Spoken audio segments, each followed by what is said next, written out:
Welcome to CV. Success is everyone's right. ഒരു employer അല്ലെങ്കിൽ സ്ഥാപന ഉടമ അഥവാ HR എങ്ങനെയാണ് CV ഉപയോഗിക്കേണ്ടതെന്നാണ് ഇന്ന് നമ്മൾ ഡിസ്കസ് ചെയ്യാൻ പോകുന്നത്. ഒരു കാര്യം ആദ്യമേ പറയട്ടെ, CV iOS-ലും ആൻഡ്രോയിഡിലും ലഭ്യമാണ്. ഒപ്പം എല്ലാ ഡിവൈസിലും ഇത് ഉപയോഗിക്കാൻ സാധിക്കും. CV ഓപ്പൺ ആക്കുമ്പോൾ വരുന്ന വിൻഡോയിൽ നിങ്ങൾക്ക് ഓൾറെഡി അക്കൗണ്ട് ഉണ്ടെങ്കിൽ നിങ്ങളുടെ യൂസർ നെയിമും പാസ്വേഡും ക്ലിക്ക് ചെയ്ത് നമുക്കതിൽ എൻ്റർ ചെയ്യാവുന്നതാണ്.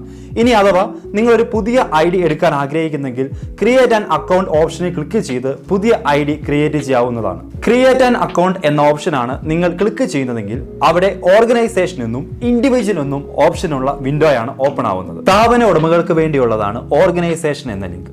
അതിൽ സ്ഥാപനത്തിന്റെ ഡീറ്റെയിൽസ് ആഡ് ചെയ്ത് നമുക്ക് അക്കൗണ്ട് ക്രിയേറ്റ് ചെയ്യാം. ഇവിടെ പ്രത്യേകം ശ്രദ്ധിക്കേണ്ട ഒരു കാര്യം, ഒരു ഇൻഡിവിജ്വലിന് അല്ലെങ്കിൽ സ്ഥാപനത്തിന് ഒരു ID മാത്രമേ CVയിൽ ക്രിയേറ്റ് ചെയ്യാൻ സാധിക്കൂ. എന്നാൽ ഒരു സ്ഥാപനത്തിൽ ഒന്നിൽ കൂടുതൽ ഡിപ്പാർട്ട്മെന്റുകളോ ബ്രാഞ്ചുകളോ ഉണ്ടെങ്കിൽ അവിടെ പ്രത്യേകം ID നമുക്ക് CVയിൽ ക്രിയേറ്റ് ചെയ്യാവുന്നതാണ്. എംപ്ലോയർ ID ക്രിയേറ്റ് ചെയ്താൽ അതിൽ സെർച്ച് എംപ്ലോയി ID എന്നൊരു ഓപ്ഷൻ കാണാൻ സാധിക്കും.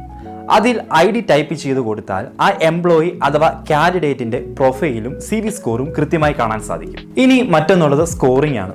അതിനായി നിങ്ങളുടെ സ്ഥാപനത്തിൽ ജോയിൻ ചെയ്ത എംപ്ലോയി പ്രൊബേഷൻ പീരീഡിന് ശേഷം തന്റെ IDയിൽ നിന്ന് സ്ഥാപനത്തിന്റെ IDയിലേക്ക് റിക്വസ്റ്റ് സെൻഡ് ചെയ്യണം. അതിനുള്ള ഓപ്ഷൻ എംപ്ലോയിയുടെ CV IDയിൽ ലഭ്യമാണ്.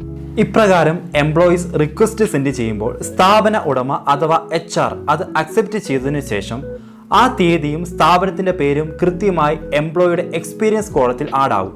അത് പിന്നീട് എഡിറ്റ് ചെയ്യാനോ ഡിലീറ്റ് ചെയ്യാനോ സാധിക്കില്ല. അന്നു മുതൽ എംപ്ലോയി വർക്ക് ചെയ്യുന്ന കാലഘട്ടം മുഴുവൻ സ്ഥാപനത്തിന്റെ വർക്ക് അനുസരിച്ച് മാസാമാസമോ 2 മാസം കൂടുമ്പോഴോ അതുമല്ലെങ്കിൽ സ്ഥാപനത്തിന്റെ ടൈം ലിമിറ്റ് അനുസരിച്ച് എംപ്ലോയിയുടെ പെർഫോമൻസ് സ്കോർ കൃത്യമായി ആഡ് ചെയ്യാൻ സാധിക്കും.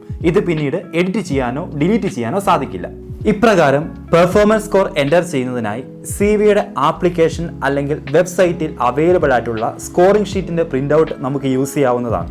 ശേഷം ഓരോ മാസത്തെയും പെർഫോമൻസ് സ്കോർ എംപ്ലോയിയുടെ IDയിൽ എംപ്ലോയർക്ക് എൻ്റർ ചെയ്യാം. പിന്നീട് എംപ്ലോയി റിസൈനിങ് പ്രോസസ് പൂർത്തിയാക്കുമ്പോൾ സ്കോറിനായി വീണ്ടും റിക്വസ്റ്റ് സെൻഡ് ചെയ്യണം. ഈ റിക്വസ്റ്റ് സ്ഥാപനോടമ അക്സെപ്റ്റ് ചെയ്ത് ഫൈനൽ സ്കോറിനായി ലാസ്റ്റ് മന്ത് സ്കോറിംഗ് ഷീറ്റ് കൂടി ഫിൽ ചെയ്ത് സേവ് ചെയ്യണം. അതുവരെയുള്ള പെർഫോമൻസ് സ്കോറിന്റെയും ലാസ്റ്റ് മന്ത് സ്കോറിന്റെയും ആവറേജ് ആയിരിക്കും എംപ്ലോയിയുടെ ഫൈനൽ സ്കോറായി ആഡ് ചെയ്യുന്നത്. ഇനി മറ്റൊന്നുള്ളത് ബ്ലാക്ക് ലിസ്റ്റിംഗ് ആണ്. ഒരു എംപ്ലോയി തനിക്ക് ലഭിച്ച ഫൈനൽ സ്കോർ കുറവാണെന്ന് മനസ്സിലാക്കി CVയുടെ അതോറിറ്റിക്ക് കംപ്ലൈന്റ് മെയിൽ ചെയ്താൽ അതോറിറ്റിയിൽ നിന്നും എൻക്വയറി പ്രൊസീജിയേഴ്സ് ഉണ്ടാകും. ശേഷം സ്ഥാപനം മനഃപൂർവ്വം നെഗറ്റീവ് സ്കോർ നൽകിയതാണെങ്കിൽ ആ സ്ഥാപനം CVയുടെ ബ്ലാക്ക് ലിസ്റ്റിൽ പെടുകയോ ID ഡിലീറ്റ് ചെയ്യപ്പെടുകയോ ചെയ്തേക്കാം.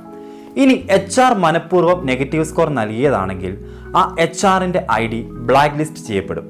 സപ്പോസ് ആ കമ്പനി അല്ലെങ്കിൽ HR എംപ്ലോയിക്ക് കൊടുത്ത സ്കോർ കൃത്യമാണെങ്കിൽ ആ എംപ്ലോയിയുടെ ID ആയിരിക്കും ബ്ലാക്ക് ലിസ്റ്റ് ചെയ്യപ്പെടുക. അതുകൊണ്ട് തന്നെ സ്കോറിംഗ് എപ്പോഴും ആക്യുറേറ്റ് ആയിരിക്കും. ഒരു എംപ്ലോയർ CV ആപ്ലിക്കേഷൻ ഉപയോഗിക്കുമ്പോൾ അറിഞ്ഞിരിക്കേണ്ട കാര്യങ്ങളാണ് നമ്മൾ ഡിസ്കസ് ചെയ്തത്. മറ്റ് സംശയങ്ങൾക്ക് CVയുമായി ബന്ധപ്പെടുക.